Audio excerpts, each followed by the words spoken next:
a week or so ago, a little more than a week. Oliver Anthony, the red-bearded guy, Richmond, north of Richmond, that song got astroturfed into the stratosphere. Whole bunch of right-wingers, all at once, all out of nowhere. Oh, here's this little singer. Hey, look at this. Isn't this great, you know? And the song was just your basic Southern conservative Confederate anti... You know, the Richmond, north of Richmond song, there's nothing, like, uniquely conservative about it. Like, seriously, you can find a ton of country bumpkin songs that are just outwardly reactionary. A lot of them are openly pro-Confederate. You know, it's not, like, rare, but they don't normally get astroturfed into the stratosphere. So there was all that. We had a bunch of fun looking into it. It was astroturfed. It was overly promoted, disingenuously promoted. It turns out that on the personal YouTube channel of Oliver Anthony, the guy who made the song, he had a playlist of Big Think videos, which included multiple blaming the Jews for 9/11. So that was cool. And some interesting stuff has happened since then, because there's been this ongoing effort to weaponize his song as the true heart and soul of, like, of America, like the American voice. The Republican Party, which is fascist, of course, as I've said this, we all know this. The Republican Party, as is the case with all fascist groups, seeks to appeal to a silent majority. The idea that underneath all of this bickering and racial divide and all the degeneracy, there's like this gigantic untapped potential, the common man of America waiting to rise up. But unlike the socialist narrative, which specifically aligns this along class, the fascist narrative is one of great immediate and often racialized violence, where the rising up is more like the day of the rope or QAnon's the storm, not a proletarian state, but rather a Christian ethno-state. What's strange to me is that, considering the goals of the GOP, you know, they've got a lot of money at their disposal, they have planners, they have people to work with.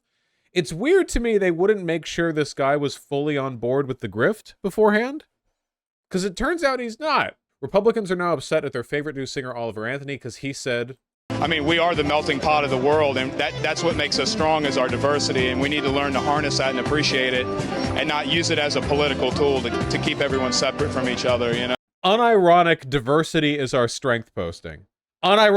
Just straightforwardly. Isn't that what Vivek is saying, just in a different tone? No.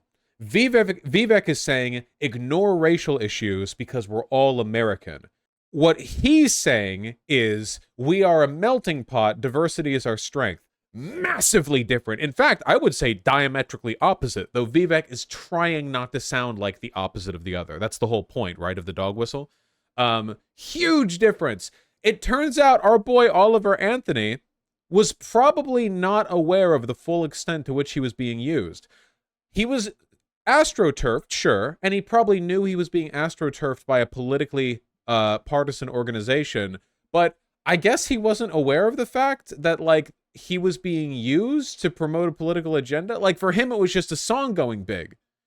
Because he doesn't seem to be okay with the GOP using his music, you know? I don't think he understood where this was leading. That video that we just looked at was from 6 days ago. This happened only a few days ago, after the GOP primary, where, to the reaction of nobody on stage cared or knew what this was, his song got played at the presidential primary for the Republican Party.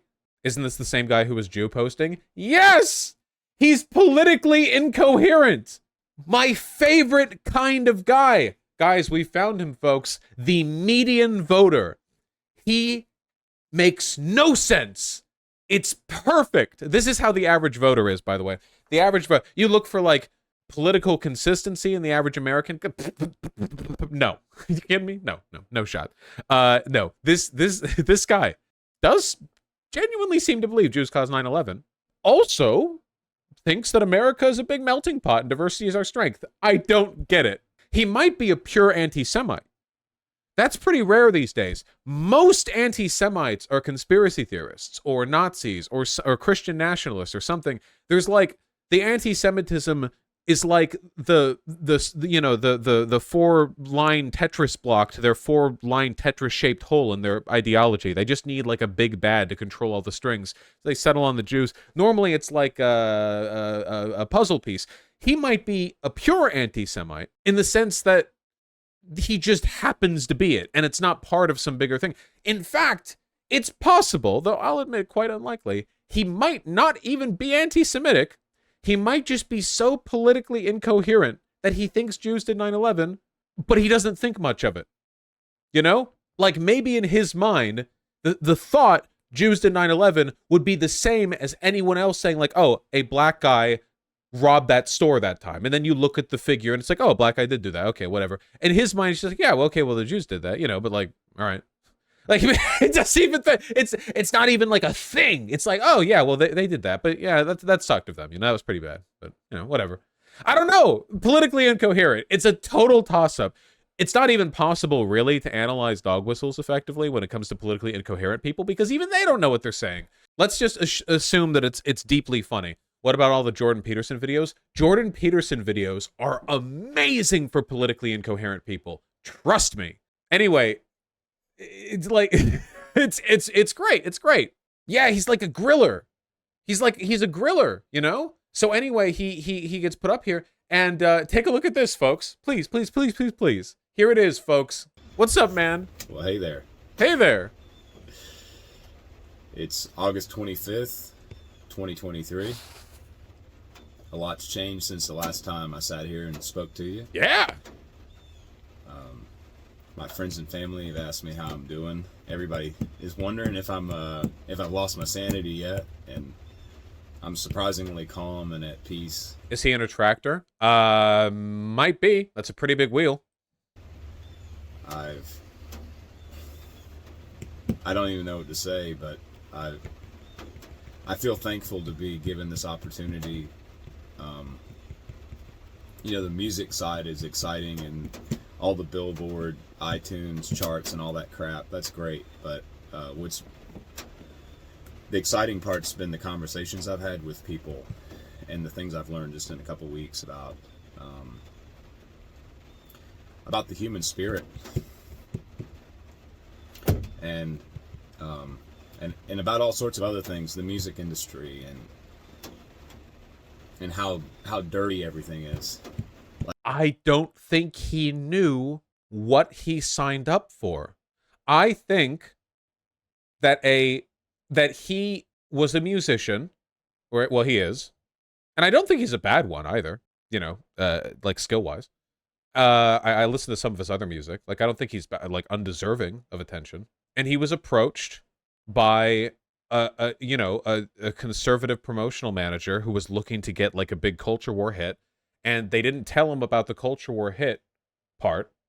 And he, as any of us would do, to be fair, was like, oh, you'll get me money and a promotional deal, and you'll get me on like promoted by Joe Rogan. It's, oh, hell yeah, man.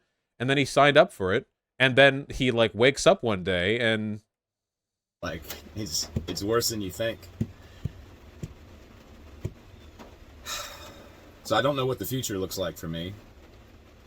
I'm not really too concerned about the future. I'm living in the present, and I just have to have the discernment to make the right decisions from here on out, because I think about that guy. This show's online politics really isn't as prevalent among normies, is it? Oh, no, that's correct, yes. People who engage in, like, super consistent, detailed political analysis online represent a very small portion of the overall political body. It's always important to remember that. This explains the fudge rounds, in my opinion. He's playing both sides. No, I don't think he's playing both sides. I think that he just got used. I think he got used, yeah. Is he still reactionary? Well, I think he's politically incoherent with largely reactionary tendencies. That would make the most sense, right? That makes more sense than any other explanation at this point. But the fact that he got used is just so funny, because the GOP didn't even, like, cover their bases with him. You know what I mean? Guy who was sitting here a few weeks ago talking to you, and the most important thing to me is not leaving him behind.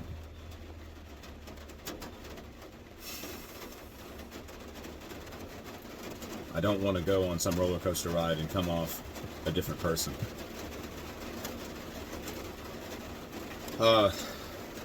If there is anything for me to address at all with you, it's that,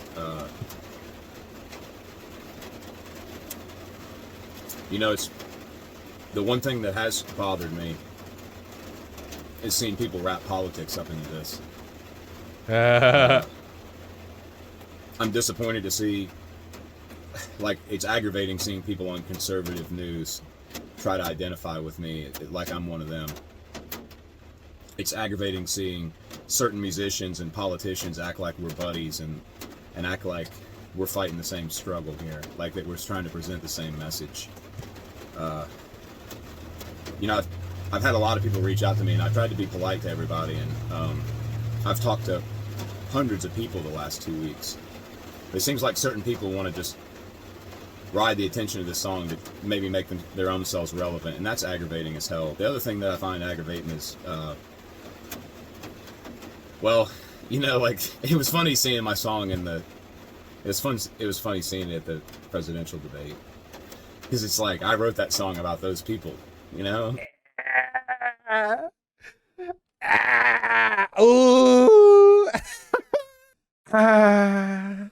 Now, I will acknowledge, I was very insistent that the rich men north of Richmond, which again was the Confederate capital, was a veiled Confederate dog whistle. And if he's applying it to the GOP, this can mean a couple of things.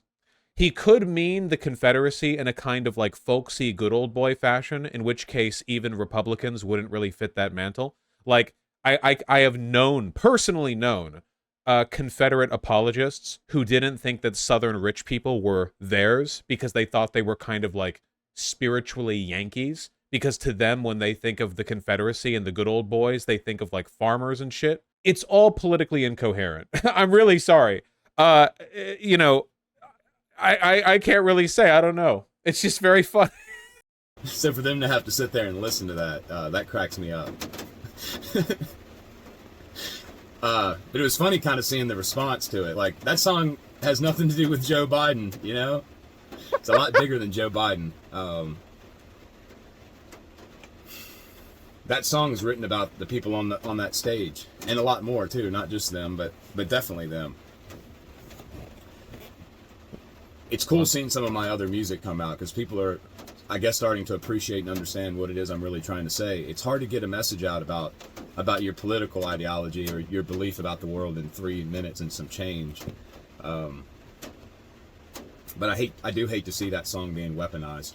Like, I see the right trying to characterize me as one of their own, and I see the left trying to discredit me, I guess in retaliation. That shit's got to stop. If you watch the response videos on YouTube to this song, it's not conservative people responding to the song. It's not even necessarily Do you guys think he saw my video? Americans responding to the song. I don't know that I've seen anything get such positive response from such a diverse group of people. And I think that terrifies the people that I sing about in that song. And they've done everything they can the last 2 weeks to make me look like a fool. He's a fully incoherent populist.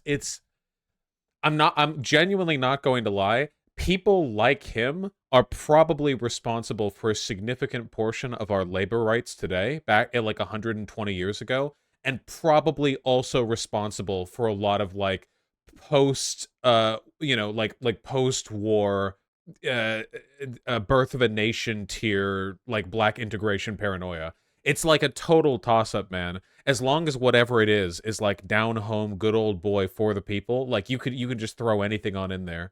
We gotta get this guy a shoe on head, tier 4 sub or whatever the f, I don't know. We gotta hit this connection, okay? What did he mean by the left was discrediting him? Well, I speculated that he might be like a Nazi who was covertly going along with all of this, and I don't apologize for any of that, by the way. He is, first of all, I have a very low opinion of like politically conservative Southerners because I've met a lot of them, and a lot of them would legitimately bring back slavery if given the opportunity. So I am not apologizing for that. The YouTube playlists with the Jews did 9/11, the being signal boosted by the GOP, his level of direct involvement in all of this says a lot about his character, but it seems like he had basically none. And I can't really speak to the anti-Semitism thing because I can't read minds, but if he's going around saying stuff like diversity is our strength, it's probably not a part of a coherent political project, so whatever, dude. Hell yeah. This is my pro Oliver Anthony video, okay? Huey Long comes to mind for me. Oh, shit. Well, definitely got to get him up with Shoe then. To spin my words, to try to stick me in a political bucket. And they can keep trying, but I'm just going to keep on writing. And I've got a lot of words to put down on paper, and I've got a lot of songs to put to chords, and I don't know what my music career is going to look like. I don't know how many shows I'm going to do and how many tours I'm going to put on, but I am going to stay true to my word. I'm going to write, produce, and distribute authentic music that represents people and not politics. That's what I mean by political incoherence. There's no such thing as music that represents people but not politics. But, you know, whatever. I do feel compelled to address something. Since I have addressed the conservatives, I do need to address the left as well, because they're sending a message out that initial song that sort of shot me up the radar, Richmond, North of Richmond, is an attack against the poor. If you listen to my other music, it's obvious that all of my songs that reference class defend the poor. Doggone, it's a good example of that. Needles in the street, folks hardly surviving on sidewalks next to highways full of cars self-driving. The poor keep hurting and the rich keep thriving. It's like, that's what I like to sing about. And, you know, the English language is interpretive, and so I do understand, like, there may be some people who misunderstood my words in Richmond, North of Richmond. Oh. But I've got to be clear that my message, like with any of my songs, it references the inefficiencies of the government because of the politicians within it that are engulfed in bribes and extortion. And, you know, the words say that there's people on the street with nothing to eat and the obese milking welfare. So, to be clear, the politicians in D.C., just so you guys understand this, the politicians in D.C. are absolutely not, like, conspiring to bring about a system where only some people get welfare and they can get fat off of it. I promise you that the general attitude in DC is one towards universal and unambiguous disempowerment of the poor and the hungry. I think that what he's doing here is he's adopting a kind of anti-cosmopolitan urban populist attitude where, like, there are two kinds of poverty in his mind. One of them is the real poverty, which happens in the rural areas, and then the other is the fake poverty, where it's like a bunch of people in the cities that are just like being lazy and living off the other man, like the other man's work, you know? Now, this is a deeply reactionary sentiment. It's made up. It doesn't represent anything in reality, but it's also something that a lot of rural people believe. Yeah, it's a pretty common sentiment. It doesn't necessarily indicate some like super ultra eugenicist anti-welfare view, but like it is a product of a reactionary belief. You just described all Appalachian politics. Yep. That references a news article I read earlier this summer that adolescent kids in Richmond are missing meals over the summer because their parents can't afford to feed them and they're not in school to eat cafeteria lunch. And meanwhile, I think like 30 or 40% of the food bought with welfare or EBT money is in a classification of like snack food and soda. I think that's because that's what Americans eat. Yes.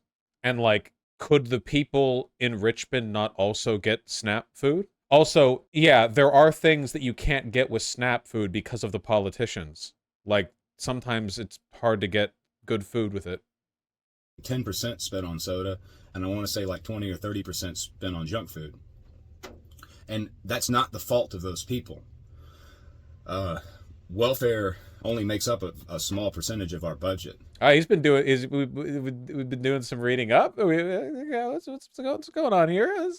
You know, we can fuel a proxy war in a foreign land, but we can't take care of our own. Oh, yes!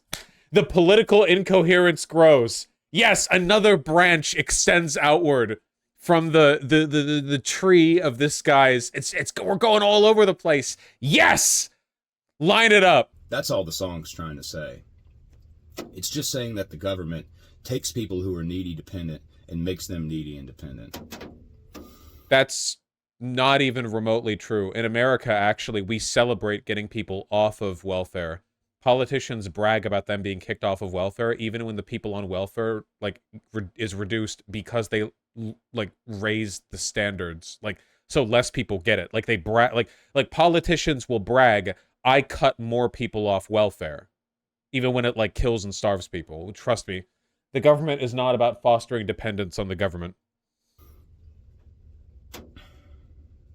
And at some point, I will dissect all my lyrics of all my songs, if that's what I need to do.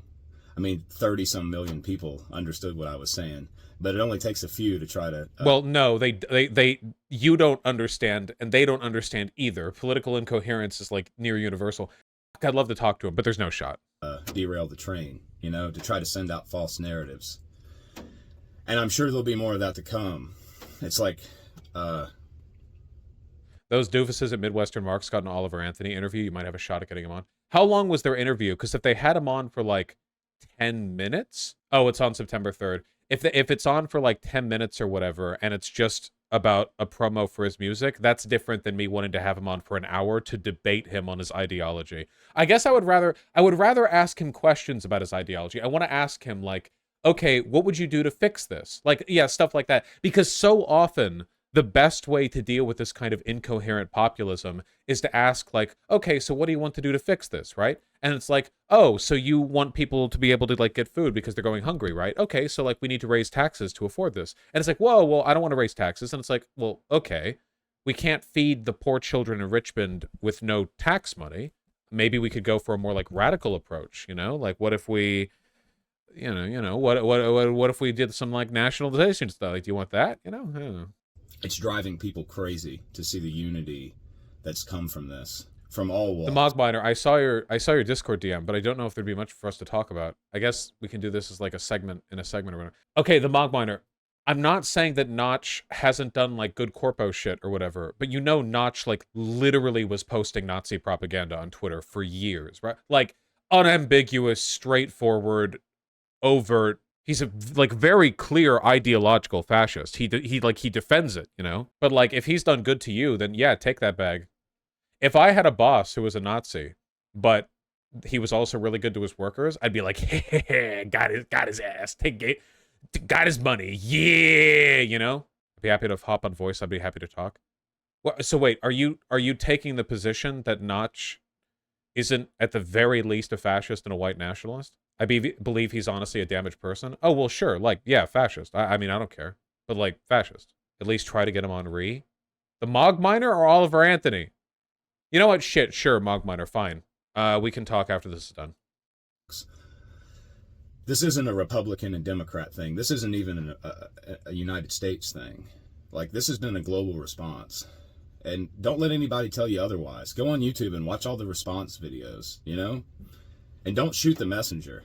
Like, I'm a nobody. It's my belief that divine intervention has put me in this position in this point in time to get a message across, and that's all there is to it. Like, I'm nobody special. You know, I feel terrible almost that I've been put in this place because there are a lot of artists and musicians out there that are far more talented that have put in way more hours than me. Like, I don't deserve to sit in the top 5 places on the iTunes charts. And the truth is, I really could give a shit less about the iTunes charts. What I care about is connecting with people. What I care about is...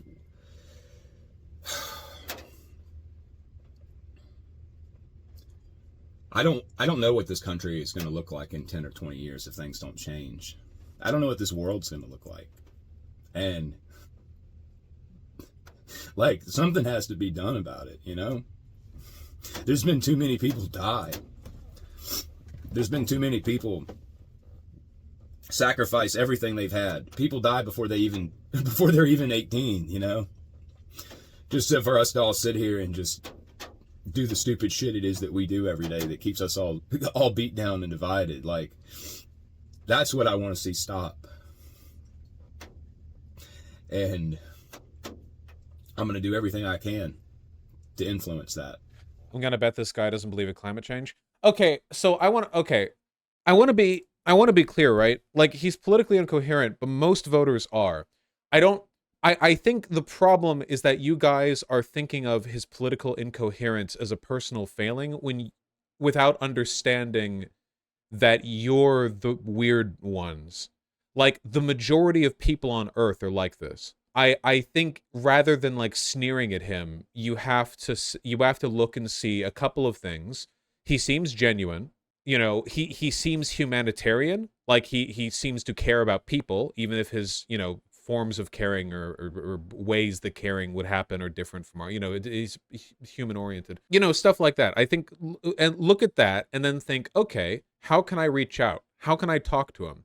Don't do the liberal thing where you see a person who you believe to be intellectually or ideologically inferior to you and turn your lip up and go, "Ugh." You know, I will do that if a person appears to be malicious. Malice is something that I try to identify in people, usually evidenced when people are willing to lie, because that's like off the bat, that means like they're an ideological antagonist. Like, they're opposed to me, not just because we disagree on the facts of the world. Those tears were fake as though. No, they weren't. Why would you see? That's very suspicious. Why? I don't think. I mean, maybe he's some big actor guy. I think it was real. I don't know. I wouldn't even think that. Like, we just got off on looking at Vivek, right? Usually when people are lying and disingenuous, it's pretty easy to tell. Not always, but sometimes. Anyway, I think, you know, just don't do the arrogant elitism thing where you're like, you know, because like, it's as long as a person seems like they're a good person, like they're not malicious, like they're not trying to cause harm, they're not knowingly lying, whatever, that's a person you might be able to reach, you know, maybe, not always. It's good to know. Zinthaniel with the $5. Oh, so he's a humble narcissist messiah with a God-given message to give. Some people in chat said that, but you're wrong. Basically, all Christians believe that God has a plan for them. That's a part of the Christian narrative, that God is an omnipresent force that like controls and guides your life. You know, it's not all like Joan of Arc shit or whatever. If a Christian says like God has a plan for me, as an anti-theist, don't get me wrong, I hate hearing that, but it's not like some schizo narcissism shit. It's basically, it would be the equivalent of one of us, or of like, I guess, of me saying something like, you know, I don't know, I think I think life has a plan for me. It's like that. It's like saying that. Like, you wouldn't think like, wow, life has a plan for you, like the concept of life. Like, well, no, it's more like sort of, yeah, at all costs, even if it does throw my world upside down, it's well worth it. But for now, I'm hanging in there, and I'm doing what I can, and I really appreciate everybody who's along for the ride. So there's a lot more to come, and I'm excited for it, and I'll see you on the next one. God damn. People responded overwhelmingly positively to this, which I think is very interesting. I think that we're probably going to keep paying attention to this guy for a while. By the way, here's his last post about politics on social media. This will be my last post about politics and social media. I apologize for beating a dead horse. I just need to address this quote in my video earlier, since it's been misquoted / misinterpreted this evening.